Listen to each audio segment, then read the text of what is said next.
So my friend Jared Brandon just released this song called Self-Luminous Red. He did an incredible job of tracking all of his parts, and it was an honor to be able to mix his very first single. So the first stage of processing that I did with these guitars was a little bit of multi-band compression with the low end so that the palm mutes didn't bloom too much when Jared was playing. So I created a band between 70 and 280 hertz, and I compressed it with a fast attack, a semi-fast release, and a ratio of 9.25 to 1.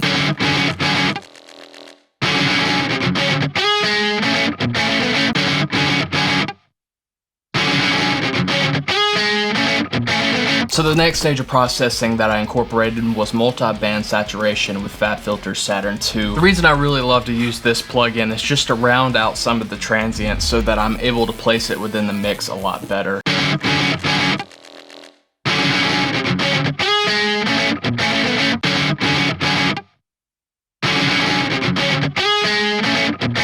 The next stage of processing that I incorporated was actually a preset with one of my favorite plugins, which is the HD2 Black Box. This is a plugin that incorporates a little bit of compression and saturation. The reason I really like this plugin is it has a really nice character to it that really allows the top end to shine a little bit more without getting super fatiguing. And if you have this plugin, you can actually use this preset yourself. All you have to do is go up to the preset bank, scroll down, and you can find the preset right here called Guitar Opener.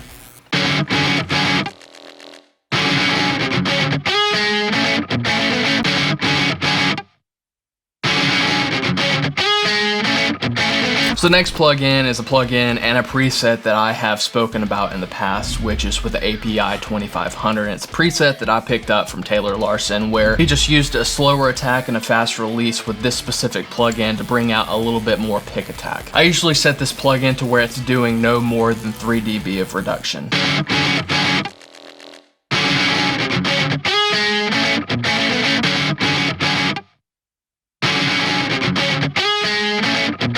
The next plugin that I incorporated was a little bit of Soothe II from Oak Sound. This is a plugin that is a little bit of a wild card in the mixing industry. A lot of people like it, a lot of people don't like it because of what it does. It can be a little bit too powerful, and sometimes people misuse it, including myself. I've noticed in the past I sometimes push this a little more. And if I remember correctly, I actually pulled this in near the end of the mixing session when I was mixing this track from Jared. It was just to control a little bit of that pick attack that was being brought out.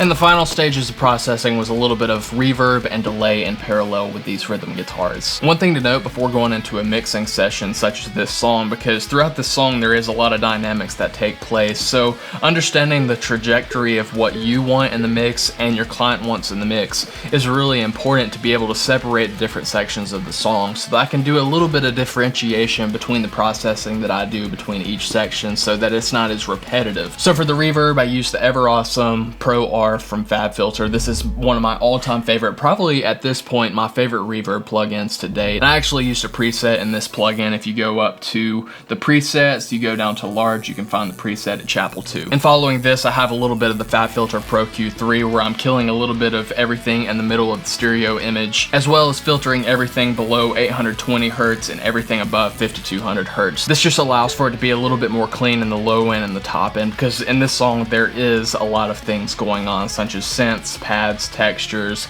even some vocal effects that I incorporated during the production session. So this was very necessary for me to be able to fit those things into this mix.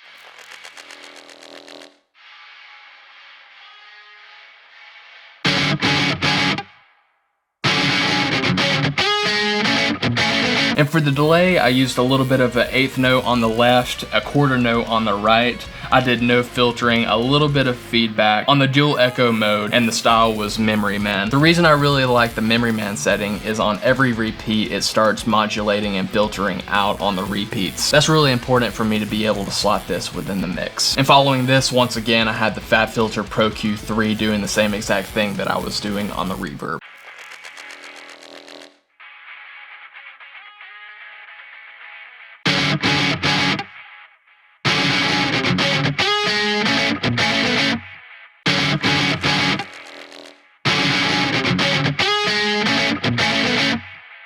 And finally, here's the rhythm guitars within the mix.